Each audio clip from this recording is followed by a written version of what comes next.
कबीरदास जी के थोड़ा पाठ परिचय के बारे में और अपने जो सज्जन पाठ्य पुस्तक है उसमें कबीरदास जी के 7 दोहे आए हैं। तो कबीरदास जी का मुख्य उद्देश्य जो रचनाएं वगैरह करते थे, कविता कहते हैं, उनके लिए साध्य न होकर साधन थी। मतलब साध्य होता है लक्ष्य, मतलब कविता करना उनका मुख्य लक्ष्य नहीं था, वो साधन मात्र थी समाज में।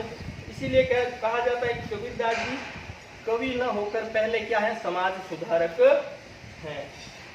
जिस समय कबीरदास जी अपने समय में विद्यमान थे तो भक्ति आंदोलन जैसे मुस्लिमों का आतंक, उस समय हिंदुओं पर अत्याचार हो रहा था, तो कबीरदास जी ने भक्ति आंदोलन को जागृत करने का काम किया और उन्होंने अपने धर्म को, मत को इस तरह से स्थापित किया कि मुस्लिम धर्म के प्रति या मुस्लिम धारा के प्रति जिनका लगाव था वो लोग उनके प्रति आकर्षक हो गए। इसलिए कबीरदास जी को हिंदू और मुस्लिम का समन्वय करता, दोनों के बीच कड़ी दर्शाने वाले भी बताया जाता। अब हम देखेंगे हमारा पाठ्य पुस्तक में कबीरदास जी के 7 दोहे संकलित हैं और इन दोहों में श्रेष्ठ गुणों को अपनाने का, इन दोहों में कवि ने क्या संदेश दिया है कि हमारे जीवन में जितने भी श्रेष्ठ गुण हैं उनको अपनाया जाए। कबीरदास जी कहते हैं कि सब कुछ ईश्वर का है। कबीरदास जी कहते हैं कि हमारा कुछ है ही नहीं, सब कुछ हमारे पास जो वस्तु, हमारे पास जो भी है सब कुछ ईश्वर का है। यह विचार इस ओर संकेत करता है कि सांसारिक वस्तुओं से मोह नहीं करना चाहिए। संसार में जो भी माया मोह की वस्तुएं हैं उनसे बिल्कुल भी मोह नहीं करना चाहिए। जिस प्रकार हंस द्वारा जल और दूध को, जिस प्रकार हंस होता है वो जल और दूध को अलग अलग करके दूध सारा जो पी जाता है और जल को अलग कर देता है, उसी प्रकार संसार में जो अच्छे गुण हैं उनको ग्रहण करना चाहिए और अवगुणों का त्याग कर देना चाहिए। ऐसे ही मनुष्य को भी गुणों का ग्रहण करना चाहिए। अहंकार का त्याग करने से जीव ईश्वर का प्रिय और सुखी हो सकता है। अगर मनुष्य जो अहंकार का त्याग कर देगा तो उसे ईश्वर की प्राप्ति हो जाएगी। साधु का आदर उसके ज्ञान के आधार पर करना चाहिए, जाति के आधार पर नहीं। मतलब साधु है जो अच्छे पुरुष का आदर है जो उसके ज्ञान के आधार पर करना चाहिए, जाति के आधार पर नहीं। कबीरदास जी ने कहा भी अभी, जाति न पूछे साधु की पूछ लीजिए ज्ञान। और उसी प्रकार उनके गुरु ने भी कहा था रामानंद जी ने, जाति पाति पूछे नहीं कोई, हरि भजे सो हरि होई। मतलब जो भी हरि का सुमिरन करता है बिना जाति पूछे वही असली भगवान है, उसी को ईश्वर की प्राप्ति होती है। तो अपने पाठ्य पुस्तक में पहला दोहा है, त्याग तो ऐसा कीजिए सब कुछ एक ही बार, सब प्रभु का मेरा नहीं नीचे किया विचार। कबीरदास जी कहते हैं त्याग तो ऐसा करना, सब कुछ मतलब एक ही बार में त्याग देना। असमंजस की स्थिति नहीं होनी चाहिए, जैसे कोई आज बुरी चीज त्याग दी, कल मन फिर अस्थिर हो गया उसको अपना ली। मतलब त्याग तो ऐसा कीजिए सब कुछ एक ही बार, सब प्रभु का, जो कुछ भी है अपन कहते हैं ये मेरा है वो मेरा है, अपना कुछ है ही नहीं। सांसारिक वस्तुएं जो भी है माया मोह में बांधने की है वो सब कुछ प्रभु की है। निश्चय किया विचार, निश्चय विचार जो भी है एक बार तटस्थ विचार कर लेना चाहिए, डगमग की स्थिति नहीं होनी चाहिए। तो इसी प्रकार कहते हैं कि मनुष्य में त्याग की प्रवृत्ति होनी चाहिए।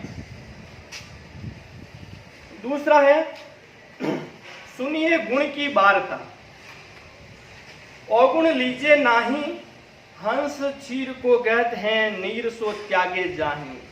सुनिए गुण की वार्ता मतलब श्रेष्ठता। हमेशा गुण होती है उनको ही सुनना चाहिए, गुणों को ही सुनना चाहिए। अवगुण लीजिए नाही, अवगुण मतलब अवगुण, बुरे गुण, उनको ग्रहण नहीं करना चाहिए। हंस क्षीर को गहत हैं, हंस जो पानी में तैरने वाला हंस होता है, क्षीर यानी दूध, जिस प्रकार दूध और जल का मिश्रण होता है उस मिश्रण में से हंस जिस प्रकार दूध को ग्रहण करता है और पानी को छोड़ देता है, उसी प्रकार मनुष्य को सद्गुणों को ग्रहण करना चाहिए और अवगुण को त्याग देना चाहिए। तो इस दोहे में कबीरदास जी ने गुणों की महत्ता को बताया है। तीसरा दोहा आपके, छोड़े जब अभिमान को सुखी भया सब जीव, भावे कोई कछु कहे मेरे हिय निज पी। मतलब छोड़े जब अभिमान को, अभिमान मतलब घमंड, गर्व, सुखी भया सब जीव। जब मनुष्य ने अहंकार को, गर्व को त्याग दिया तो उसके कारण सब जीव, सांसारिक जीव है वो है सुखी हो गए। भावे कोई कछु कहे, भावे मतलब भले ही कोई कुछ भी कहे, मतलब अपने आसपास विद्यमान अपने बारे में कुछ भी कहे, उनको दरकिनार करते हुए इस अहंकार को त्यागना चाहिए। मेरे ही निज पीव, निज पीव मतलब भगवान राम, आत्मा परमात्मा का मिलन मेरे ही में, हृदय में तो है मेरे निज पीव, मेरे अपने ही भगवान हैं। इसमें कबीरदास जी का भावनात्मक रहस्यवाद, मेरे ही निज पीव, भावनाओं में बह के रचना करना, भावनात्मक रहस्यवाद उजागर होता है। मतलब सब कुछ त्याग के ईश्वर की भक्ति, बिना कुछ चिंता किए हुए ईश्वर की भक्ति करनी चाहिए।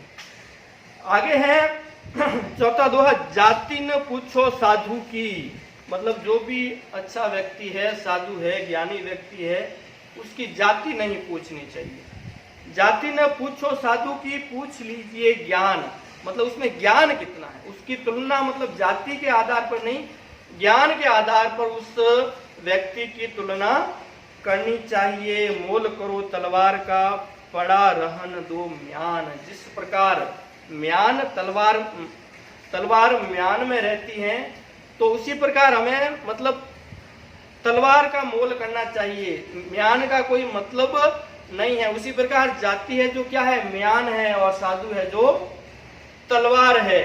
तो हमेशा हमें तलवार का, साधु का मोल करना चाहिए, उसकी जाति से हमें कोई लेना देना नहीं होना चाहिए। आगे संगति का असर बताया, संगत कीजिए साधु की, कभी न निष्फल होए, लोहा पारस परस ते सोगी कंचन होए। अब हमको संगत कैसी करनी चाहिए? संगत कीजिए साधु की, अच्छे गुणों वाले व्यक्तित्व की, जिसमें अच्छे गुण हो, जो हमेशा सही सलाह दिखाता हो, गलत रास्ते पर नहीं चलने देता हो, ऐसे साधु की संगत करनी चाहिए। ऐसे साधु की संगत करने कभी निष्फल नहीं होती, हमेशा कुछ न कुछ फल मिलता ही है। लोहा पारस परसते, लोहा होता है जो पारस नाम का पत्थर होता है, तो लोहा होता है पारस, पत्थर के स्पर्श से, परस से। लोहा पारस परस से सो भी कंचन हो, कंचन होता है सोने का पर्यायवाची, मतलब लोहा है जो पारस पत्थर के मात्र स्पर्श से सोने का रूप धारण कर लेता है। उसी प्रकार अगर कोई रास्ते से भटका हुआ आदमी है, वो अच्छे साधु की संगति कर लेगा, तो उसका जीवन है जो सफल हो जाएगा। नेक्स्ट है आपके, मारिये आशा सापिणी, जिन दसिया संसार ताकि औषध तोष है ये गुरु मंत्र विचार। मतलब हमारे मन में जितने भी बुरे विचार आते हैं, जितने भी आशाएं जागृत होती है, उस आशा रूपी सर्पणी, उस बुरे विचारों को सर्पणी कहा गया, उसको आप खत्म कर दीजिए। मारी है आशा सापणी, जिन दसिया संसार, जिसने संसार को भ्रष्ट करके रखा है, उन बुरे विचारों को आप त्याग दीजिए, ताकि औषध, और उस आशा सापणी को मारने की औषध, दवाई क्या है? तोष। तोष का मतलब संतोष। अगर मनुष्य जीवन में संतुष्ट प्रवृत्ति धारण कर लेता है, तो वो अपनी बिना फालतू की इच्छाओं को मार सकता है। ताकि औषध तोष है ये गुरु मंत्र विचार, और यही जो गुरु मंत्र हमें विचार करना चाहिए, इस दुराशा रूपी सर्पणी को अपने मार देना चाहिए। आगे है नेक्स्ट, कागा का को धन करे, कोयल का को देत, मीठा शब्द सुना के जग अपनो कर ले। वाणी की महत्ता बताइए कि मनुष्य को किस प्रकार बोलना चाहिए। मतलब कागा मतलब कौआ, का को धन करे, कौआ किसको धन हरता है? हरे मतलब छीनना, मतलब कौआ किसका धन हरता है, और कोयल किस का को देत, कोयल किसको, ना ही कौआ किसी का धन हरता है और न ही कोयल किसी को धन देती है। अब उस दोनों में तुलनात्मक अध्ययन करने पर क्या मालूम होता है? मीठा शब्द सुना है कि जिस प्रकार दोनों की वाणी होती है, कौआ जिस प्रकार कर्कश ध्वनि के द्वारा बोलता है, और कोयल अपनी मीठी ध्वनि से सबको आकर्षित कर लेती है।